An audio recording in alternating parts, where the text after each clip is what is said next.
हम शशिकला पाठक अहाँ सब गोटे के गोर लगै छी। आइ हम दुनू बहिन एकटा महेश बानी लेकर उपस्थित छी। आशा करै छी अहाँ सब गोटे के नीक लागत तऽ हमर चैनल के लाइक सब्सक्राइब शेयर जरूर कर देब।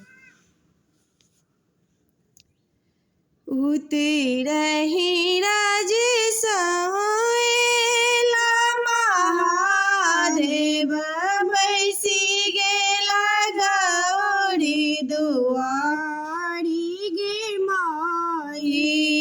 उतरहि राजेश होएला महादेव, बैसी गेला गौरी दुआरी गे माई। पैर धो पीढ़ी बैसु ईश्वर महादेव, कहु शिव नहीं रसमाद गे माई। पैर धो पीढ़ी बैसु ईश्वर महादेव, कहु शिव नहीं रसमाद गे माई।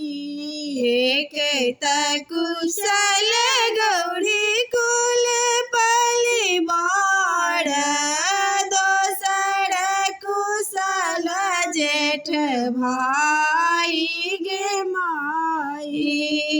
एक त कुशल गौरी माए बाप भैया, दोसर कुशल कुल परिवार गे माई। तेसर कुशल गौरी कहलोन जाइए, शिव केल दोसर बियाह गे माई।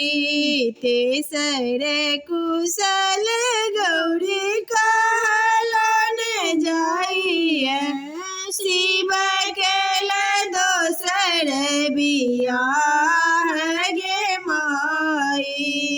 किए हम आए शिव चरनी ने चटनी, किए हम कोखिया बिहोन गे माई। किए हम आहे शिव सेवा में चुकलौं, किए केला दोसर बियाह गे माई।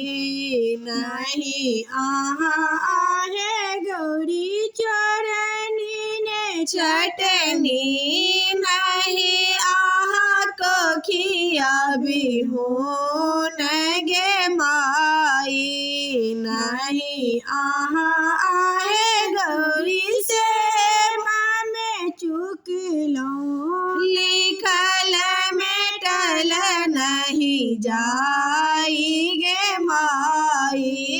लिखल मेटल नहीं जाई गे माई। केले बियाह शिव बर बेस केलौं, तिरिया आनी देखाऊ हे माई।